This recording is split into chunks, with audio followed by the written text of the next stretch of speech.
Back to My Garden, episode 63. Welcome to Back to My Garden. Discover your passion for gardening. Here's Dave Ledoux. Attention garden lovers, do you want to save time, save money, and have your most incredible garden ever? Receive free tips, strategies, and gardening techniques from amazing gardeners around the world. Join the VIP club for free today at www.backtomygarden.com/VIP. Look out! Toxic chemicals, GMOs, and frankenfood. Don't panic, grow organic. Discover my new resource for organic gardening. Go to www.backtomygarden.com/myorganic. Well, good morning, good afternoon, or good evening, depending on where you are in the world when you listen to this. I'm Dave Ledoux, and welcome to another episode of Back to My Garden. A great guest for us today.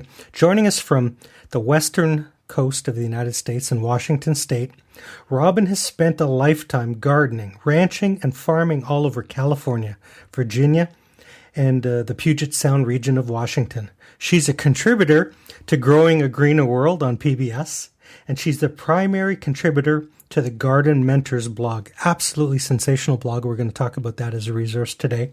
When Robin isn't growing in the garden, she's also an avid cook, a gardening teacher, and she's passionate about the outdoors. Please welcome to the show, Robin Haglund. Hi, Robin. Hi, Dave. Thanks so much for having me. I'm excited that you're here. We got a ton to talk about, and I gave you a brief introduction. Now, I want to get to know you, and our listeners want to hear your story as well. So, Robin, take a minute or two and just share with everybody a little bit about your background and how did you get into gardening? Wow. Well, that's a big question. I can't remember a time when I wasn't gardening. I am descended from avid gardeners and farmers and ranchers, and I've always been out digging in the dirt and bringing in frogs and flowers and food from the garden. Growing up on farms, I grew food from day one, and as I grew up, I explored many different career paths, and I always found myself back in the garden. And one day, I remember very vividly having an epiphany as I was out in pouring rain, pulling weeds, and dreading going back to an office job. And I thought, hey, you know what? People make careers out of working in the garden, so why can't I try that? And at that point in my life, I was working in high tech, and I had a lot of friends buying their first homes, and they were, saying, hey, you like to garden, will you come help me? And I said, sure, but I kept running into pockets of information that I was missing. So I took a big leap of faith with a lot of support from my wonderful husband and went back to school to study horticulture in the Pacific Northwest region. I wanted to get an understanding of why the things that I have been doing all my life work and why some things that I might try don't work. And so with that in mind, I took that leap of faith, went back to school, studied for a year, met wonderful people, had moments of thinking, oh, I'm going to become a microbiologist, or, oh, I'm going to become a plant propagator, or, oh, all of these other things. But I always came back to that desire to teach and really wanting to guide people and empower them in the garden. I mean, that's one of the biggest things I tell people is that through my company, Garden Mentors, and through the website that I have at Garden Mentors, I seek to teach people and empower them to know how to care for their little piece of the planet.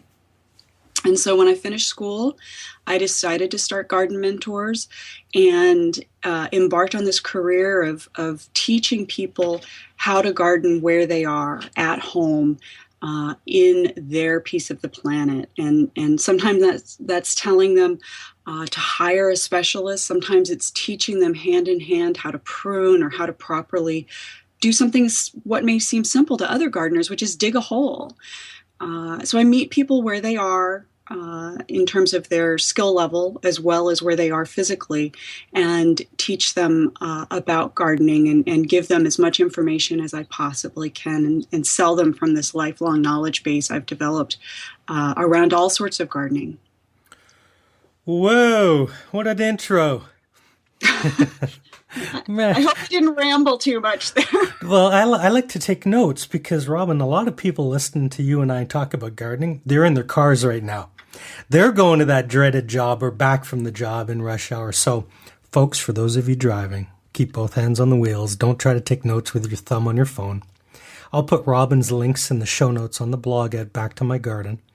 Make sure you follow Robin on Twitter at Garden Mentor. And then check out her resource site. And I can't call it a blog because there's too much good stuff on it. It's www.gardenmentors.com. I take notes, so I wrote down a bunch of stuff like, you mentioned physical, meeting people where their physical levels are in the garden. We'll talk about that.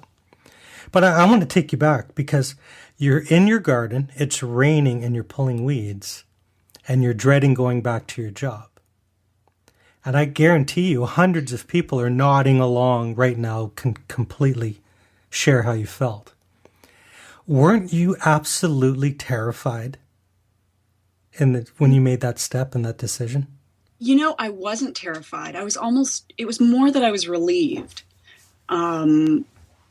It was very freeing to think, you know, I'm going to follow my bliss. You know, one of my friends that I shared an office with at the time said something to me, which is, when you open your heart and follow your passion, all good things will come.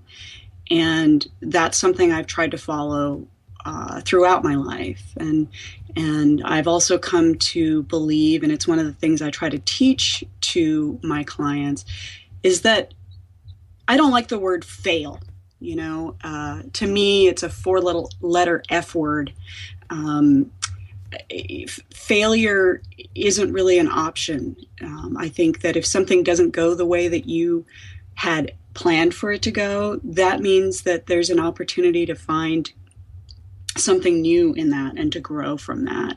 And so as I went out into this, you know, whole new space, I wasn't worried about failure. I was more intrigued by opportunity. And I have to say, you know, again, I got to give some props to my husband. You know, he's really done a lot to keep you know, the roof over our house and do those sorts of things. You know, the financial part. I won't say that, you know, I've gone out and made a huge financial success. You know, we have different perceptions of financial worth and you know, what things are worth being paid. And gardening is certainly, in my experience, not a super high earning career choice in terms of dollars. In terms of other things, it's absolutely rewarding. It gets us outside. It connects us to the planet. It feeds us. It does all sorts of other wonderful things. And so, you know, going back to that day one, like I said, I was relieved and excited. I've certainly had my moments of terror. I'm not brave in the face of everything in this world, but I try to face things and look at them as opportunities rather than potential failures. Mm. And you're teaching, and you know, you got a rather full plate. I wanted to ask you, did you get a chance to garden this season? Yes, I did. I do.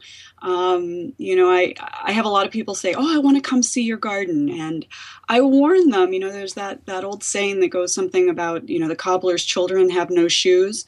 My garden can look that way at times because I save a lot of my you know, gardening time for my clients, and I am not a spring chicken anymore. And so physically I have my limitations as well. And so there are some things that I don't get to, or, you know, there is no shame in hiring someone to help you. And there are times where I will hire help. I have some struggles with my right hand, which I am right-handed. And so pruning will tire my hand out very quickly, and weeding and things like that. So sometimes, you know, I have to kind of coach myself and say, you know what, you need to go hire someone and get a little bit of help here. And that'll get me over the hump so I can focus on the other things that I want to do, which may be, starting seedlings for my vegetable beds or things like that versus some of the heavier lifting that maybe I thoroughly enjoyed when I was younger, but no longer feel I have the strength or energy or time. Let's be honest, time is a factor too, to get out there and do myself. But you still get in the garden with your clients' gardens. Oh, absolutely. Absolutely. To learn to prune, I can spend a lot of time referencing drawings and describing, how a plant grows and why it reacts to cuts we do. But there's nothing more empowering than having someone actually physically show you on your plant where to make a cut and what the difference is between dead wood and living wood. There's nothing as freeing for a new gardener as having someone who's confident in tearing up a root ball do it for you the first time, so that when you actually go ripping and tearing roots before you put a plant in the ground, you've already had someone tell you, you know what, this is okay. The plant is okay. I'm not torturing it. I'm actually helping it so that it will thrive in my garden. So yes, I definitely do a lot of physical work. One of the fun things about being a podcaster is you get to ask questions with a personal agenda. I could use your advice. All right, I'll try. I bought 4 raspberry canes 3 summers ago from Walmart because they were in the discount bin, like 99 cents, or we'll throw them out. Okay. I stuck them in. Sometimes you get what you pay for. Well, yeah, but I'm what you call an enthusiastic amateur, so I stuck them in the back garden. Okay. Underneath the Japanese maple in clay. Just picture the laziest guy taking like a bad approach to it, and that's what happened. All right. 4 summers later, it's 22 square feet. There's dozens of bushes now. Some of them are 6 or 7 feet tall. I don't know if there are steroids in the ground where I planted them or what, but I've never cut back raspberry canes in the fall before. But it's time. Like, they're ridiculous. Okay. Any idea how far back? Or some of them are the thick brown mature ones that give amazing fruit. Some of them are the young tender green ones that only have a little tiny fruit in the spring. Okay. So, there are different kinds of raspberries out there. Some are everbearing, some are June-bearing. In general, what I do with raspberries is I actually save my raspberry pruning for the first thing I do after the Northwest Flower and Garden Show, which happens here in Seattle in February each year. So I always know, okay, the show's over. I got to get out and prune my raspberries. And what I do is I cut all of the dead brown canes to the ground and get rid of them. And if I wait until February to do it, it's much easier to tell the living ones from the dead ones. If you're ever unsure, you can just do a little scraping of the bark. And if it comes up brown, it's dead. If it comes up kind of a wet white or a green, it's alive. And that's a really good little pruning trick. You don't want to do a huge bark scrape on any plant, but you can do just a little bit, like with your fingernail. And that'll help you know the dead from the living. And so I cut all of the dead ones to the ground. And then I'll do any tying down that I want to do of the remaining canes. And if you visit my website at gardenmentors.com and go to the blog section, I do have an A to Z pruning guide, and I'm pretty sure I've got a raspberry guide in there. If I don't, I'll try to write one pretty soon here. But that's my tip. Some people do like to prune in the fall, and it can vary based on your location too. So that can make a big difference. But you could do the same thing this time of year and take the dead canes all the way to the ground. And because it is a cane grower, as you've experienced with these raspberries traveling all over the place, cutting some to the ground will encourage new ones to come up. And if I have any really little weak ones near the ground, I usually cut those out too, because they won't produce very well, or I'm unlikely to see the fruit when they do. I like to keep the big tall ones. When I was a little kid, that was kind of how I earned my allowance in my parents' raspberry patch. And I got a pint every other day this summer out of that little patch, and it just brought me so much happiness. It's when you're a kid, you eat one and you pick one. And when you're an adult, you just kind of eat them all as you go. Exactly. That's great. Well, I'm glad you had such productive canes. I tend to keep either several mason jars or even a zipper plastic bag in my freezer. And if I can't keep up with the berries, I'm tossing them in by the handful throughout the growing season. And this time of year, I'm pulling them out and using them in, whatever I'm making, whether it's a smoothie or I'm baking. I'm actually working on a new sugar-free muffin recipe that has raspberries and chocolate in it. And by sugar-free, I don't mean completely sugar-free. I mean no added sugars. I like to keep the sweet down for my husband, who is blood sugar challenged. And so that's another passion, is finding ways to use the foods from the garden to produce foods that are both delicious and incredibly nutritious and good for those of us who are working to keep our blood sugar in check. Can you say more about that, Robin? Because I know diabetes is World Diabetes Day is coming up, and it's impacting millions upon millions of people. Yeah. Blood sugar challenges are just kind of insane right now. I grew up with a grandmother who was diagnosed with adult onset diabetes about the time I was born, and she really taught me a lot about it and gave me a healthy appreciation for what it meant, as well as a bit of a fear. She was very nurturing about it, but she did show me how to test the blood. She tested my blood. She showed me she had to give herself insulin injections, and she showed me what that meant. And that meant a needle, and I was not going to go there.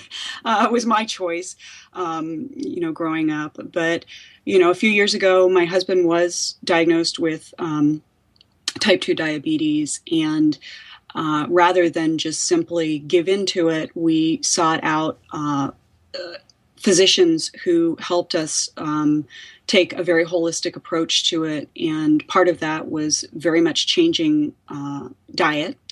And by changing diet, that meant changing a lot of the foods that we grow. As you mentioned early on, I have grown food all of my life.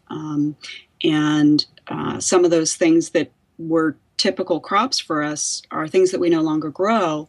And so that also had me looking at, what can I grow? For instance, instead of a potato, what is an alternative crop that we could grow that might satisfy that type of a desire on our plate, that white thing on our plate that we're so used to seeing, whether it's potato or rice or a slice of bread or what have you. And so, for instance, one of the things that I really started cultivating was the sunchoke, which can be a bit of a weed and spread like your raspberries did in the garden. But I've come up with ways to grow it and keep it contained in our small residential space. So, that's one example. But, through these changes, through the help of the physicians, my husband's turned around his blood sugar. He can't go back to eating chocolate cake after dinner, but he certainly can eat these other foods that are much lower in sugar and really keep his diet in check.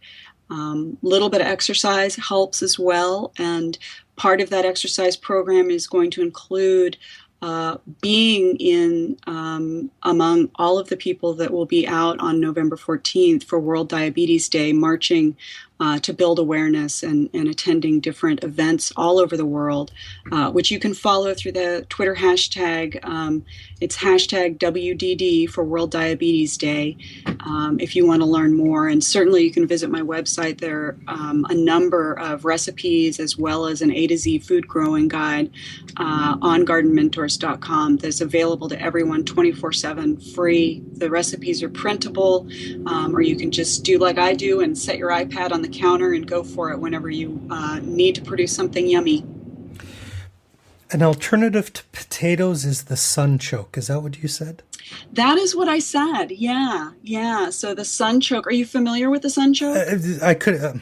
I'm got a question mark in my voice. I am not familiar with the sunchoke. And I know our listeners over in Europe, I don't know if they've heard it. Sunchoke it's also known as Jerusalem artichoke. Okay. It's a perennial sunflower plant with an edible root. And the root does produce sugars, but they're in a form that our body doesn't know how to digest. So it passes through our body without impacting blood sugar. Or if it does impact blood sugar, it's very minimally, based on my understanding of it. And you can read a lot about that easily on the internet. I have some information at gardenmentors.com. You won't get that super creamy, starchy texture you get from a potato, but you can mash it, you can fry it, you can roast it, you can do all sorts of different things with it. And they're just becoming ready to harvest right now out of gardens. When I grew up on the farms in Virginia, there's only one of them. They were a ditchweed. They just grew everywhere. My mom would point them out. Hey, if you're ever starving, go pull that up. You can eat it. So, it can be a wild harvested item, or it can be cultivated as this beautiful come again perennial that grows almost as tall as a tree in your garden. Beautiful. Great pollinator feed too. Lots of top growth that you can chop up and put in your compost. So it feeds all sorts of things. Wow, fantastic. See, folks, I told you this was going to be a good episode. Robin, you got tons of goodies on your site. That's awesome. No, thanks. Yeah, it's a passion of mine. I really enjoy writing, and I see it as another way to achieve empowerment for people. And there's nothing as satisfying for me as getting a comment on the blog, or having someone contact me for hand-in-hand gardening lessons, or contact me for speaking engagements after reading something that they found very powerful and helpful through my writing. It makes a big difference for me. You had mentioned the Northwest Garden Show. You attend every year, don't you? I do. I love it. It's such a great, it's a great kickstart for spring. It happens in February, but here in the Pacific Northwest, it sort of feels like it's the beginning of spring. It might be snowing one day or so during the show, but usually we get some nice weather that time too. And it's a big social event for gardeners from all over the world, and it's a fantastic educational opportunity. I can't say enough about the power of the seminars. Janet Inslee, who runs the seminar area, is just incredibly adept at sorry about that. I had to block a squirrel view from my dog. She's just wonderful at bringing in some of the best garden speakers from around the world. And I will tell you, if you're looking for me, you'll probably find me parked in the seminar area every day of the show. Let's take a minute to thank our sponsors and then come back and play 5 quick questions. Discover how to earn your first $500 or your next $500 as a garden blogger. Get my simple 5-step system for creating your own second income doing what you love part-time. Download instantly for free my Garden Blogger Blueprint at www.backtomygarden.com/secret. Hey, what's the hottest trend in gardening? I think the hottest trend is aquaponics. Can you really grow a massive garden powered by fish? Find out more and discover the secrets to building fish-powered gardens at www.backtomygarden.com/fish.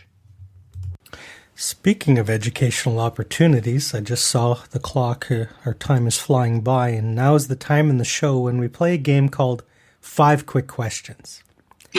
Okay. This is your chance to impart your wisdom and experience on novice gardeners. Are you ready to play? Sure. Question number 1. You've gone into clients' gardens. What's the number one excuse that you've heard that stops people from gardening? The number one excuse I hear is, I kill things, and I have a naturally black thumb. Oh, not a brown thumb, a black thumb. That's even more serious. Thumb, yeah. Yes. I understand. Good. You've had different teachers through the years. What's the best gardening advice that you've ever received? Wow, that's a hard one because I've had so many different teachers out there in this world, but the best advice is just do it. Just give it a try. You're going to kill some things along the way, but that's okay. That's part of the gardening world. Things live and die. Now we're going to veer off the questions because a lot of the listeners love it when the experts share either what's hot or what's not. And you get to go into other people's gardens. Do you see anything really trendy for next season, like a must-have or things that are no longer in favor? Wow, what's really trendy? Well, I have to say perennial food is super, super hot right now. People are realizing that they like to grow food, and they like to get out and harvest and maybe preserve, but that perennial food. So for instance, that means like a blueberry bush that comes again, or those raspberries that you have. In a lot of ways, those are much more generous and less intensive on the earth than, say, a tomato plant, which dies at the end of the season. So I'd say perennial food is becoming hotter, and annual food is maybe taking a little back seat right now. Love blueberries. Yeah, me too. Very good. Question number 3. The internet's an awesome resource for gardeners. Do you have any friends that blog, or what are 1 or 2 websites that you frequent on the internet for gardening resources? Oh, I have tons of friends on the internet in the gardening world. Teresa Lowe, who is the co-executive producer for Growing a Greener World, is one of my favorites. Living Homegrown is her blog outside of Growing a Greener World, and I absolutely love it. She offers up some of the most wonderful and helpful information, particularly for me, about preserving food. And I've learned quite a bit from her there. She also covers chickens and growing and homesteading and all sorts of things. Definitely one of my favorites out there. I also really enjoy Teresa O'Connor's blog, Seasonal Wisdom. What I really like about that one is I love all the history and lore that she covers. It's just such a unique, fun thing to read, and I just thoroughly enjoy what she has to say and her tone. And if you ever get a chance to hear her speak, she's just a very genuine person, and it comes through in her writing, and I really enjoy that. I'm also very much a fan of Annie Haven of Moo Tea. She doesn't write as much, but her product is really wonderful. So maybe we mention that that's a big trend as well, but that's another site to visit. I'm a big fan of her product and the work that she does. Yeah, I call her Professor Annie Haven. She has taken me under her wing. Yeah, Annie is one of the most generous and just wonderful people out there. She's one to follow. I think her Twitter handle, correct me if I'm wrong, but I believe it's at Green Soil, and she's just wonderful. You were on Growing a Greener World, weren't you? Or you worked with Joe? I have worked with them. Yeah. I have worked as a writer. I have been a guest many times. I've also been a stand-in. Teresa and I were joking. We were trying to count how many episodes I've actually appeared in, whether it's just my backside holding a bouquet of flowers in a Slow Flowers episode, or whether it is me actually focused on in an episode. Joe and I worked on an episode on garden coaching together a couple of seasons ago. So yeah, we're all very close, and I'm honored to be able to help the show in any way I can. I'm a bit of an evangelist for Joe Lample. When I was just getting started, he said, "Yeah, sure, I'll be on your show." And he was so gracious and helpful. He's such a Southern gentleman that I tell everybody, "Hey, you got to watch his show." And everywhere I go, I say, "Oh yeah, I know that guy," and it's my little brush with gardening royalty. Oh yeah, Joe, you get what you see with Joe. He is that person. He's not he's not putting on a personality for his show. He is who he is, and I love that about him. Question number 4, Robin, and I wanted to ask you, do you still read books at all? Or are you mostly on the internet? And if you do read books, what's a good gardening book you can recommend? Oh, gosh, I read books. I'll be honest, I tend to read a lot of fiction for personal pleasure. It is what I do before I go to sleep at night. It's my little escape. And I am a huge fan of The Signature of All Things. If you're looking for a wonderful piece of historical fiction, that also is very plant explorer focused. And I absolutely just adore that book. So that would be my big recommendation. The Signature of All Things. Fantastic. Yep. By Elizabeth Gilbert. She wrote Eat, Pray, Love. But this book is not Eat, Pray, Love. It's an entirely different and, in my opinion, much more wonderful read. Fantastic. Question number 5. This is a fun one. You can answer any way you like. Is there anything that you would love to experiment with in your garden next year, or is there anything you want to suggest novice gardeners try to grow next season? Wow. Well, yes, and yes, and yes. I'm always looking for new things. If you have an opportunity to kind of do some shopping online, there are a couple of places I love to look for new, weird introductions. And one would be Far Reaches Farms. They are out of Western Washington, but you can visit their website. And they travel all over the world and bring back amazing plants. And I would truly love to try some of their really beautiful peonies. I took a trip out there last year and bought a hardy orchid as well as a hardy ginger. So I'm both about the food gardening and about the ornamental gardening. So that's a really wonderful one. And then Plant Delights Nursery with Tony Advent. He's another explorer, and he has been a huge supporter of me. He has supplied me with some really interesting plants that I couldn't find otherwise in the United States. And he also has a website where you can shop and have plants shipped to you. And I'll just give this as a bit of enticement for folks that might be on the fence about coming to the Northwest Flower and Garden Show.